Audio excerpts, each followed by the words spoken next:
মই আজি বনাব লৈছোঁ গাহৰি আৰু লাই শাকেৰে। মই প্ৰথমে ল'লোঁ এতিয়া লাই শাক, পিঁয়াজ 3টা কাটি লৈছোঁ, কেঁচা জলকীয়া লৈছোঁ 3টা, শুকান জলকীয়া লৈছোঁ 4টা, তেজপাত লৈছোঁ 2টা, আলু 2 পিচ লৈছোঁ, আদা নহৰু পেষ্ট কৰিম। আজি এয়াই মোৰ খানা, গাহৰি আৰু লাই পাতেদি বনাম।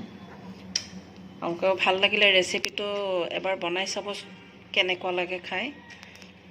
ভাল হ'লে ছাবস্ক্ৰাইব আৰু শ্বেয়াৰ কৰি দিব যদি আপোনালোকৰ ভাল লাগে। আদা নহৰু মই পেষ্ট কৰি ল'ম এতিয়া। মই একচুৱেলি শিলপাতাতহে মই কৰোঁ, গ্ৰাইণ্ডাৰত নকৰোঁ, তেতিয়া সোৱাদটো অলপ বেলেগ হয়। তেল দিলোঁ, চাই থাকিব মই কেনেকৈ বনাই আছোঁ।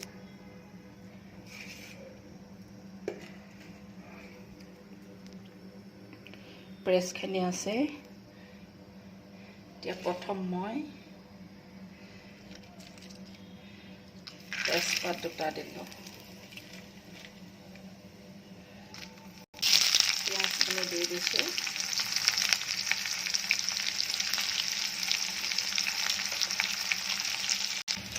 পিঁয়াজখিনি অলপ ৰঙা হ'ব দিছোঁ, কেইটামান দিছোঁ।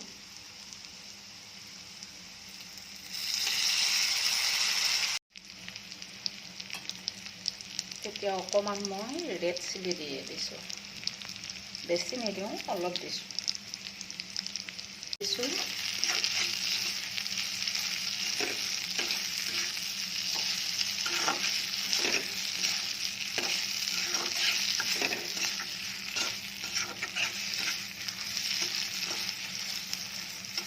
কালাৰ হৈ আহি আছে নিচিনা।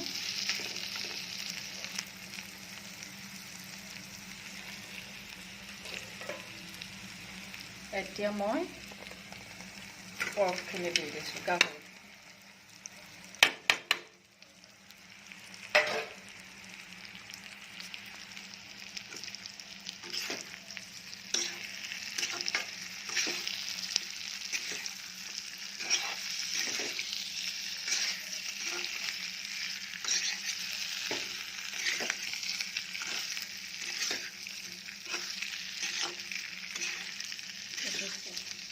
এনেকৈ লৰাই দিব অলপ।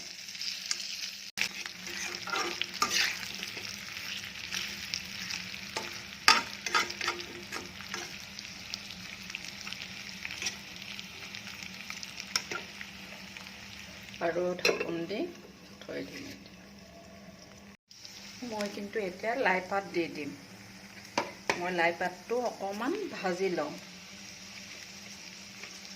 লাই পাতটো কাটি দিয়া নাই দেখিছেনে? দীঘল দীঘল কৰিয়ে দিছোঁ মই।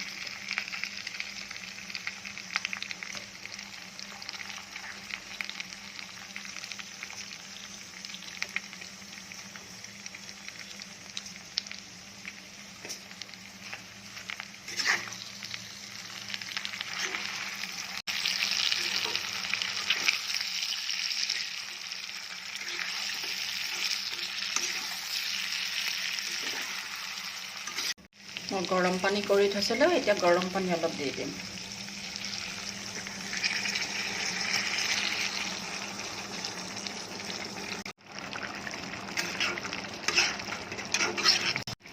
ৰেডি হৈ গ'ল, মোৰ ৰেডি হৈ গ'ল, দেখিছেনে? কি ধুনীয়া হৈছে, একদম খাওঁ খাওঁ লাগি গৈছে। আপোনালোকেও এনেকৈ বনাই খাই চাব এবাৰ, কেনেকুৱা লাগে মোক কমেণ্টত জনাব।